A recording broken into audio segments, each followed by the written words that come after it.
Senhoras e senhores, cumprimentando-os, estamos iniciando o Diálogo Espírita, a doutrina espírita passada a limpo. Façamos uma pequena prece de abertura. Está no Pai Nosso: o pão nosso de cada dia nos dai hoje. Dai-nos o alimento material para entreter as forças do corpo e o alimento espiritual para o desenvolvimento do nosso espírito. Dai-nos o amor ao trabalho material e ao trabalho espiritual, para não ficarmos estacionados na estrada da vida e para que possamos auxiliar aos necessitados com as nossas dádivas. Dai-nos, pois, Senhor, o pão nosso de cada dia, isto é, os meios de adquirirmos pelo trabalho as coisas necessárias à vida do corpo e à vida do espírito. Que assim seja. O trabalho de hoje, do livro Pão Nosso, pensa um pouco. As obras que eu faço em nome de meu Pai, essas testificam de mim. Jesus disse em João, capítulo 10, versículo 25. É vulgar a preocupação do homem comum relativamente às tradições familiares e aos institutos terrestres a que se prende, nominalmente, exaltando-se nos títulos convencionais que lhe identificam a personalidade.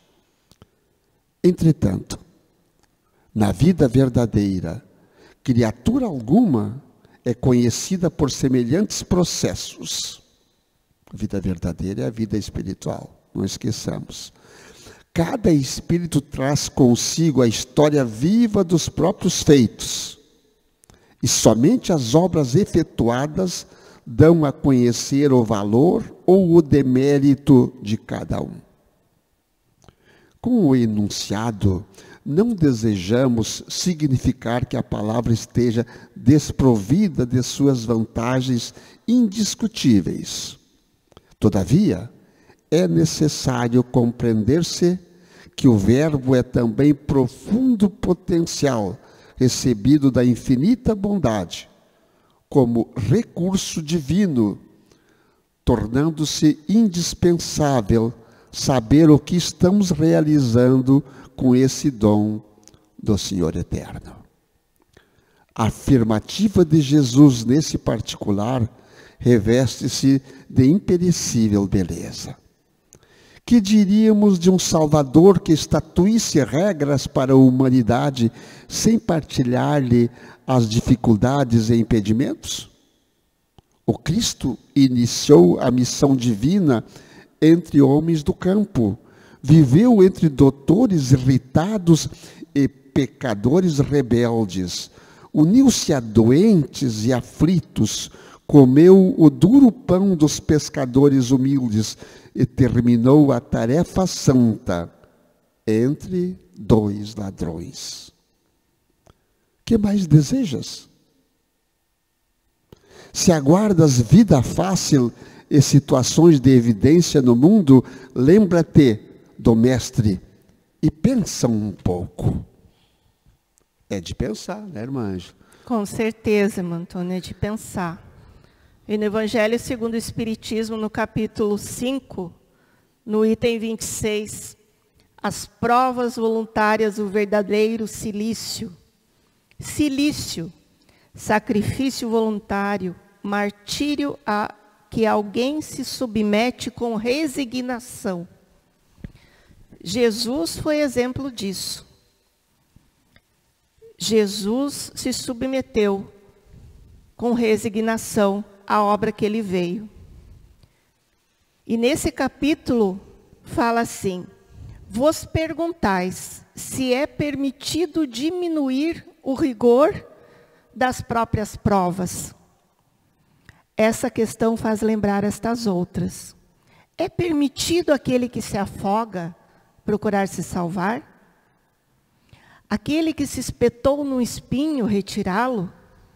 Aquele que está doente, chamar o médico?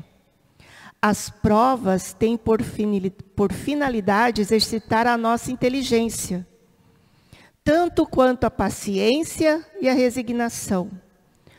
Um homem pode nascer numa situação difícil, penosa, exatamente para obrigá-lo a procurar os meios de vencer as dificuldades. O mérito reside em suportar sem lamentações as consequências dos males que não se podem evitar, em perseverar na luta, em não se desesperar, se não for bem-sucedido, mas não com negligência, que mais seria preguiça do que virtude. E essa questão não leva a mais uma que Jesus disse ainda no Evangelho: bem-aventurados os aflitos. Bem-aventurados os aflitos. Há mérito em procurar as aflições agravando as suas provas, em sofrimentos voluntários? Então, vejamos, Jesus foi exemplo que a vida dele não foi fácil. Não foi um mar de rosas, estando há mais de 2000 anos atrás, onde a humanidade era totalmente, ou quase, ignorante em tudo, com recursos super escassos. Não tínhamos a tecnologia, não se tinha como se tem hoje. Jesus caminhava quilômetros e quilômetros a pé, colocando a palavra de Deus no coração dos homens. E como diz, acabou ainda entre dois ladrões. E ali ele ainda exerceu o amor e a bondade de Deus entre aqueles dois homens. Então, nós muitas vezes nos queixamos, né, Antônio? A gente se queixa muito. A gente se queixa da casa que tem, porque eu queria ter uma casa maior, eu queria ter um carro do zero, do ano, queria ter uma profissão melhor, eu queria ser mais bonita, eu queria ser mais alto, mais baixo, mais gordo, mais magro, e assim por diante. Nunca estamos satisfeitos com a nossa encarnação, com a nossa vida. Sempre nos queixamos, né? Sempre se queixando. E esquecemos de agradecer pelo que temos. Nos queixamos do corpo que nós temos, mas é ele o templo do nosso espírito. Eu queria ter as mãos mais bonitas, mas elas produzem os nossos pés que nos levam a todos os lugares. Os nossos braços que podem abraçar alguém, levando conforto. Então, é um momento de nós refletirmos sobre a nossa vida, como estamos lidando com ela, e de como Jesus viveu. Ele dizia: eu sou a verdade, o caminho e a vida, ninguém vai ao Pai senão por mim, através dos seus exemplos.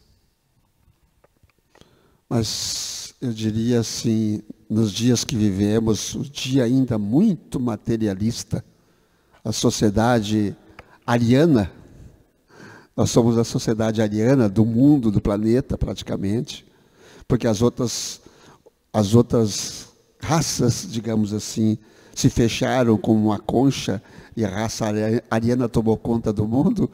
E essa raça ariana, ela não tem muita religiosidade. Isso é o grande aprendizado. Penso que o que vale é só a matéria, é só o corpo que ele usa hoje, é só o carro que tu falavas agora, da casa bonita, do carro bom, que vale. Vamos aproveitar a vida da melhor forma possível aqui na Terra, já que nós fomos degradados para cá, vamos aproveitar a vida dessa forma. Gente, vamos aprender de uma vez por todas, antes que seja tarde. Na verdade vai ser tarde, mas antes que tardiamente nós reconheçamos o que nós estávamos errados, tardiamente, nós possamos aprender que a vida não é só essa existência aqui que nós estamos vivendo hoje.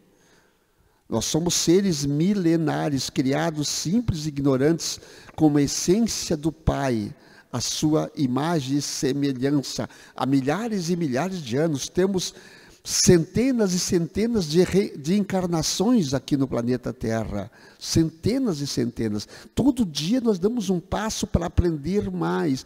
Portanto, se nós pensarmos só em adquirir bens materiais e não adquirir os bens espirituais, nós não estamos no caminho.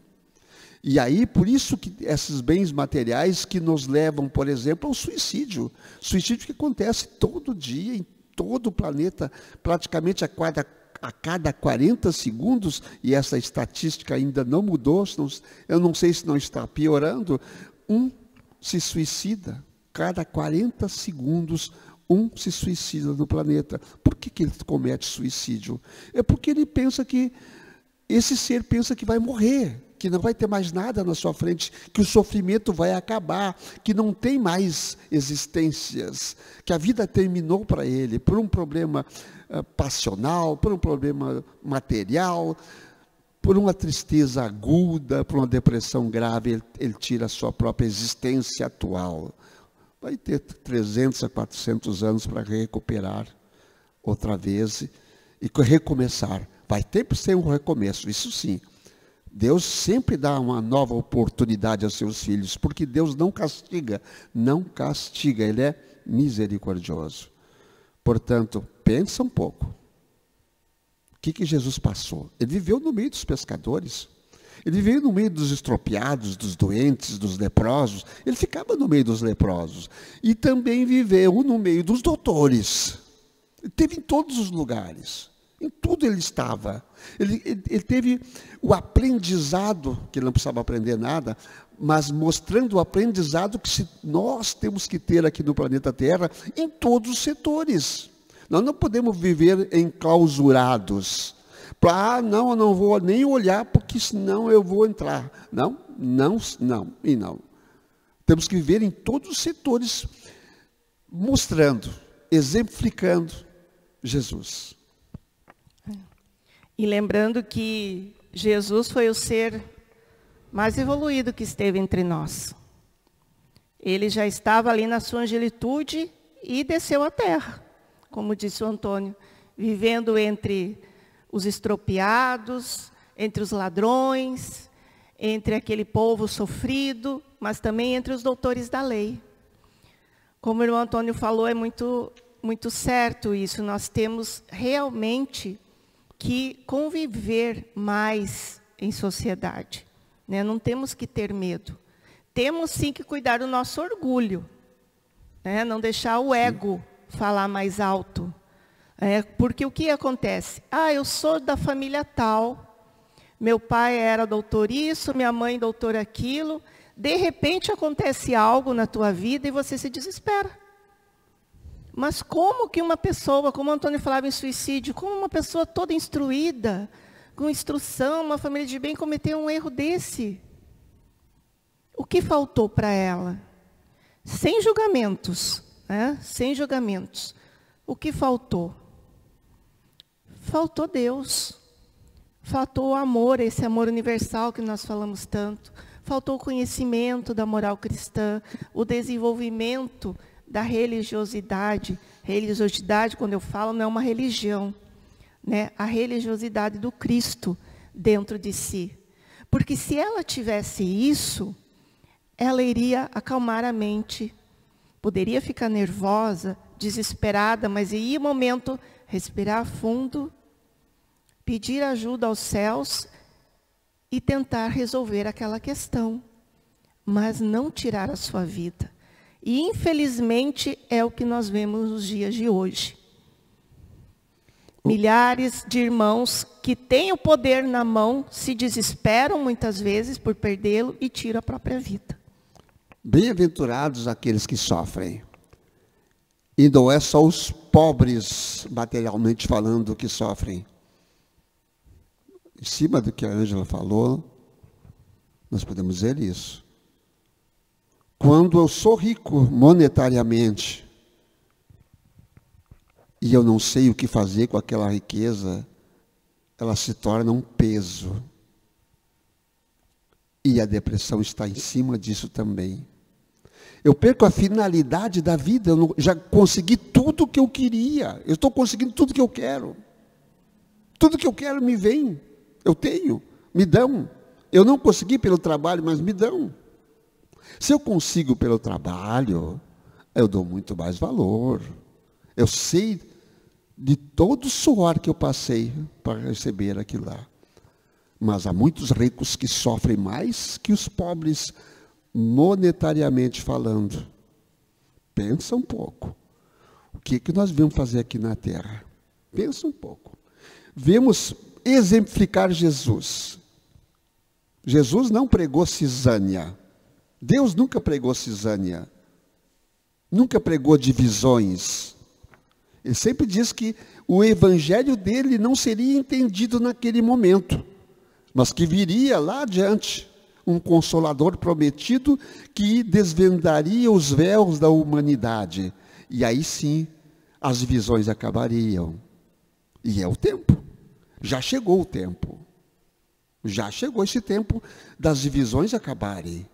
Que possamos nos unir. Que Jesus queria isso, queria todos juntos. Ele sempre disse isso para todos nós, deixou esse exemplo para todos nós. Até hoje, ele fala conosco, nós aqui fechamos os ouvidos, fazemos ouvidos moucos à palavra do Divino Mestre Jesus. E ainda sobre esse tema, essa fala, nós temos no nosso Evangelho, segundo o Espiritismo, no capítulo 13, a caridade material e a caridade moral. Onde Jesus diz assim: amemo-nos uns aos outros e façam aos outros o que queremos que os outros nos façam. Nessas palavras se acham contidas toda a religião e toda a moral.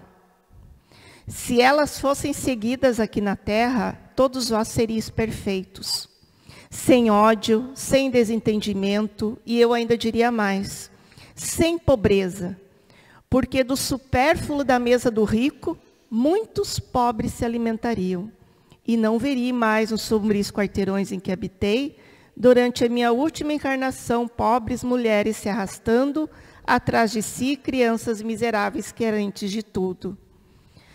Essa fala está no Evangelho da irmã, um espírito da irmã Rosália trouxe essa mensagem a Allan Kardec. E ainda ela fala assim: ricos, pensai um pouco em tudo isso. Ajudai os infelizes o mais possível, auxiliai que um dia Deus vos retribuirá o bem que tiverdes feito, para que encontreis, ao deixardes o vosso invólucro terrestre, um cortejo de espíritos agradecidos, que vos receberão a entrada de um mundo mais feliz. Me recordei agora, Antônio, desse espírito Bezerra de Menezes.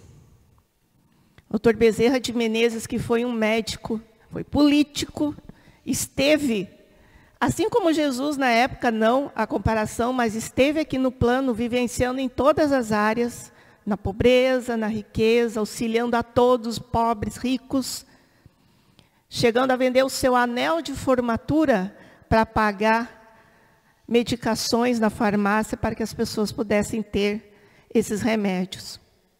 E então, conta-se que na sua chegada no plano espiritual, ele foi recebido por uma multidão de espíritos que aguardavam ele, aplaudindo ele, abençoando ele, e com nossa Mãe Maria, como eu gosto de dizer, também recebendo. Então vejam a importância de nós realmente servirmos a Deus e servirmos ao próximo, que estamos servindo a nós mesmos.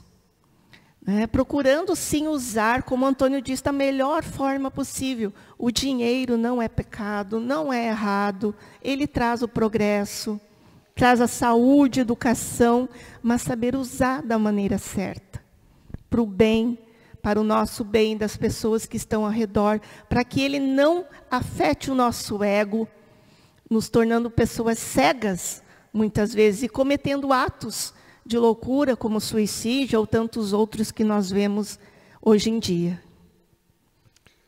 Em cima disso, nós sabemos que cada espírito, portanto, traz consigo tudo a bagagem do passado. Com certeza. E ele vai levar consigo isso, essa bagagem desta encarnação e da outra. Aí que então o que fica, o que sobra? Toda a bagagem espiritual. O Bezerra de Menezes levou uma bagagem, ele é um homem rico no espaço, onde ele foi parar. Riquíssimo, porque lá não precisa de dinheiro, lá não tem necessidade do dinheiro. E ele recebeu todo esse carinho daquele povo, que ele ajudou aqui na terra, e tantos outros que por intermédio daquele que ele ajudava foram ajudados também. É uma multidão recebendo Bezerra de Menezes. Veja que coisa linda isso aqui, gente. Sensacional.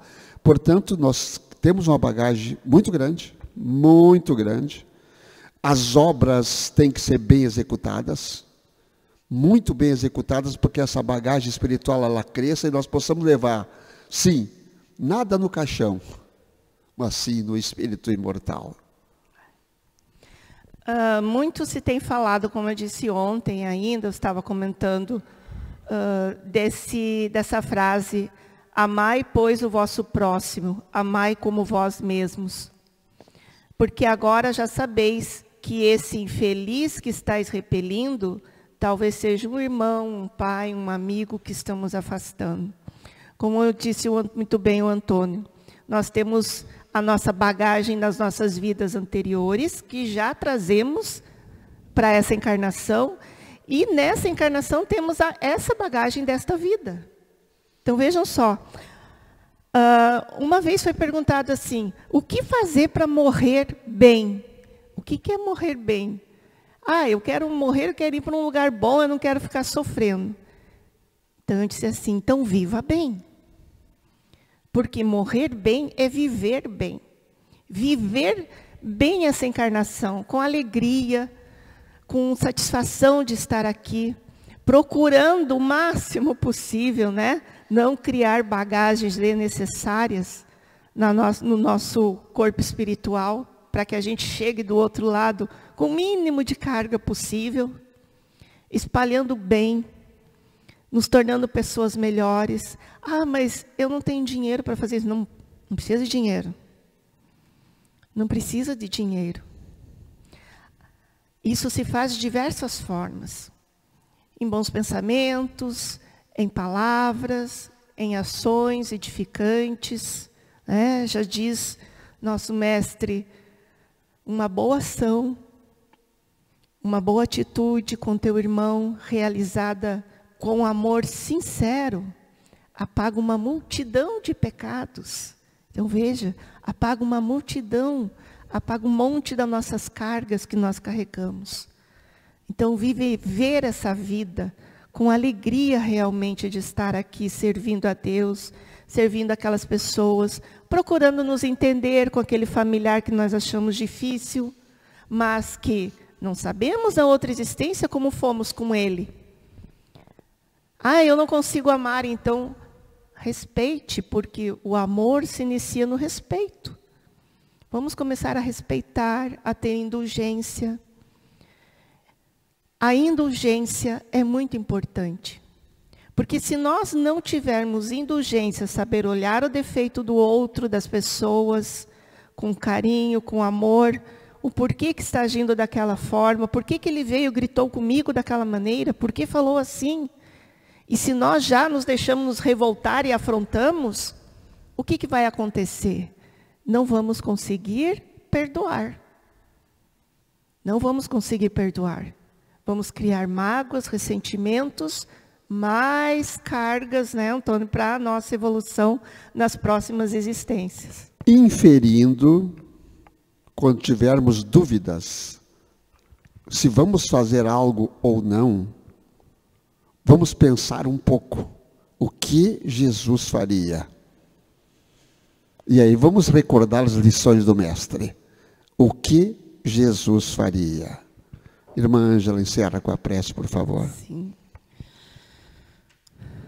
Pensando em que Jesus faria, que essa frase fique nas nossas mentes, que possamos refletir em cada momento em que estivermos bravos, nervosos, o que Jesus faria?